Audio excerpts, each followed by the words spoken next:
നമസ്കാരം. എല്ലാ NDV പ്രേക്ഷകർക്കും നിങ്ങളുടെ ഇന്ന് എന്ന പ്രോഗ്രാമിലേക്ക് സുസ്വാഗതം. നമുക്ക് നിത്യജ്യോതിഷത്തെക്കുറിച്ച് പറയുമ്പോൾ ഇന്നത്തെ ദിവസം, അതായത് 2025 മാർച്ച് മാസം 24-ാം തീയതി 1200-ാം ആണ്ട് മീനമാസം 10-ാം തീയതി തിങ്കളാഴ്ച. ഇന്ന് തിങ്കളാഴ്ചയാണ്. ഉത്രാടം നക്ഷത്രവുമാണ് തിങ്കളാഴ്ച. ഉത്രാട നക്ഷത്രം, അതായത് ശുഭദിനം, ശുഭദിവസം, അതുപോലെ ശുഭനക്ഷത്രം, ഇതെല്ലാം കൂടി ഒത്തു വന്നിരിക്കുന്ന നല്ല ഒരു ദിവസമാണ് നിങ്ങൾക്ക്. ഇന്നൊരാഴ്ച ആരംഭമാണ്. നമ്മൾ ഓരോ കാര്യത്തിന് ഇറങ്ങുമ്പോൾ വളരെ അനുകൂലപ്രദമായ ദിവസമായതുകൊണ്ട് നമുക്ക് ഒരാഴ്ചയ്ക്കുള്ള ഓട്ടത്തിൻ്റെ ആരംഭമാണ്. അപ്പോൾ ഈ ദിവസം കൊള്ളാമെന്നുള്ളത് കൊണ്ട് ഈ ആഴ്ച ചിലപ്പോൾ നിങ്ങൾക്ക് ഭാഗ്യദായകമായി തീരും. ആദ്യ ദിവസമേ പ്രശ്നമാണെങ്കിൽ അങ്ങോട്ട് വരുന്ന ദിവസങ്ങളും ആ പ്രശ്നത്തിൽ കുരുങ്ങിപ്പോവും. അപ്പോൾ ശരിക്ക് ജ്യോതിഷശാസ്ത്രപ്രകാരം നമ്മൾ പറയുകയാണെങ്കിൽ സൂര്യൻ പ്രപഞ്ചത്തിൻ്റെ പിതാവാണെങ്കിൽ പ്രപഞ്ചത്തിൻ്റെ മാതാവാണ് ചന്ദ്രൻ. കാരണം ഭൂമിയുമായിട്ട് ഇത്രയും ബന്ധപ്പെട്ട് നിൽക്കുന്ന രണ്ട് ഗ്രഹങ്ങൾ വേറെയില്ല. അപ്പോൾ ചന്ദ്രൻ്റെ ദിവസമാണ് ശരിക്കും മാതാവിൻ്റെ ദിവസം എന്ന് വേണമെങ്കിൽ പറയാം. അപ്പോൾ ഈ ദിവസം അത്ര ഭാഗ്യദായകമാണ്. അപ്പോൾ എന്ത് കാര്യത്തിനും നമുക്ക് ഇറങ്ങാം. അതുപോലെ തന്നെ ഇന്ന് ബർത്ത്ഡേ വന്നിട്ടുള്ളവർ, അതായത് ഉത്രാട നക്ഷത്രം ബർത്ത്ഡേ ആയിട്ട് വന്നിട്ടുള്ളവർക്ക് ഒരു വർഷത്തെ ഫലത്തെയാണ് നമുക്ക് ചിന്തിക്കേണ്ടത്. ഒരു വാർഷിക ഫലത്തെ നമുക്ക് ചിന്തിക്കുമ്പോൾ വളരെ ഭാഗ്യദായകമായ ഒരു വർഷമായിരിക്കും നിങ്ങൾക്ക്. കാരണം ബർത്ത്ഡേ എന്ന് പറയുമ്പോൾ ഒരു വർഷത്തെ ഫലത്തെ ചിന്തിക്കുന്നതാണ്.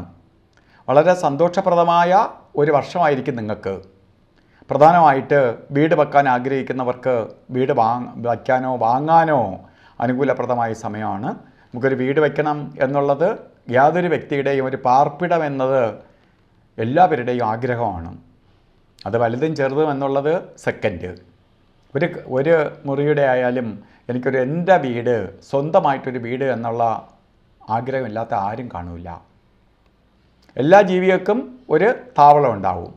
പക്ഷിയാവട്ടെ രാവിലെ പറന്ന് എവിടെ പോയാലും തിരിച്ച് ആ സ്ഥലത്തേക്ക് തിരിച്ച് പറന്ന് വരും.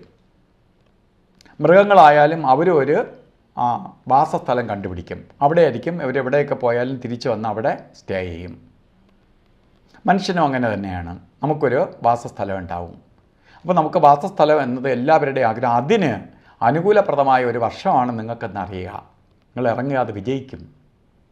അതുപോലെ വാഹനം വാങ്ങാൻ ആഗ്രഹിക്കുന്നവർ, അല്ലെങ്കിൽ വാഹനം ക്രയവിക്രയം ചെയ്യാൻ ആഗ്രഹിക്കുന്നവർ, വിദേശത്ത് പോകാനും അല്ലെങ്കിൽ വിദേശത്ത് നിൽക്കുന്നവർ മൈഗ്രേറ്റ് ചെയ്ത് പോകാനും അനുകൂലപ്രദമായ ഒരു കാലയളവാണ്.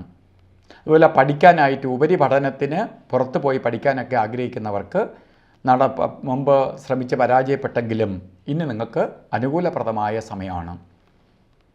അതുപോലെ ഇന്നത്തെ ദിവസം നല്ല ദിവസമാണ്. നല്ല ഫലത്തെ പ്രദാനം ചെയ്യുന്ന ദിവസമാണ് ഒക്കെ ആണെങ്കിൽ പോലും ഓരോ കാര്യത്തിന് ഇറങ്ങുമ്പോഴും നിങ്ങൾ രാവുകാല സമയം നോക്കി യാത്ര തിരിക്കണം. രാവുകാലം എന്ന് പറയുന്നത് നമ്മൾ യാത്ര തുടങ്ങുന്ന സമയം. ഒരു സ്റ്റാർട്ടിങ് ട്രബിൾ വന്നു പോയാൽ ആ ദിവസം തന്നെ നമുക്കത്ര ശുഭമല്ലാതെ പോകും. അതുകൊണ്ടാണ് രാവുകാലം നോക്കി പോകാൻ പറയണേ. രാവുകാല സമയം വരുന്നത് 8:02 തൊട്ട് രാവുകാലം തുടങ്ങിയാണ്. കലണ്ടറിൽ 7 എന്നാണ് ഇട്ടിരിക്കുന്നത്. അതുപോലെ 9 മണിക്ക് തീരൂല. 9:32 വരെ രാവുകാല സമയമുണ്ട്. അപ്പോൾ ഏകദേശം അരമണിക്കൂറിലേറെ വ്യത്യാസമുണ്ട്. അപ്പോൾ നമ്മൾ രാവുകാലം കലണ്ടർ നോക്കി പോവുകയാണെങ്കിൽ നമ്മൾ കറക്റ്റ് രാവുകാലത്തിലായിരിക്കും ചെന്ന് വഴുന്ന് ചെയ്യണത്. അതുപോലെ ഒട്ടും പാടില്ലാത്ത രണ്ട് സമയമാണ് യവകണ്ഠകാലവും ഗുളികകാല സമയവും. അത് പ്രപഞ്ചത്തിൽ തന്നെ നെഗറ്റീവ് പ്രൊഡ്യൂസ് ചെയ്തിരിക്കുന്ന സമയമാണ്. ആ സമയം നമുക്ക് ശുഭകാര്യങ്ങൾക്ക് എടുക്കരുത്. ഗുളികകാല സമയം ഉച്ചയ്ക്ക് 2 മണി മുതൽ ശരിക്കും 3:30 മണി വരെയും, യമകണ്ഠകാല സമയം ശരിക്ക് 11 മണി മുതൽ 12:30 വരെയും.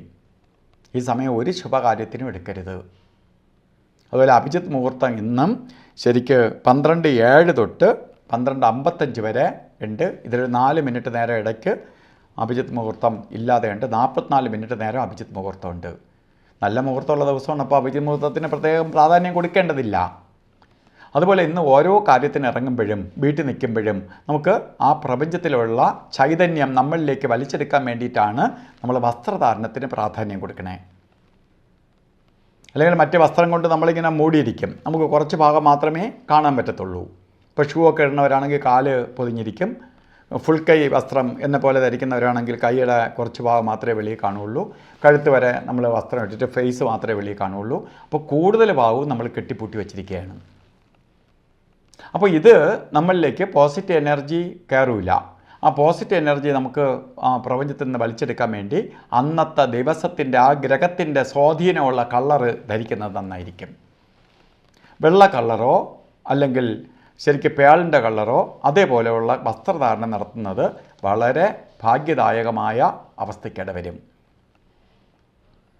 അപ്പോൾ ശരിക്ക് ഇന്നത്തെ ദിവസം എല്ലാവർക്കും ഐശ്വര്യപ്രദമായി തീരട്ടെ എന്ന് പ്രാർത്ഥിച്ചുകൊണ്ട് നിർത്തുന്നു. നന്ദി, നമസ്കാരം.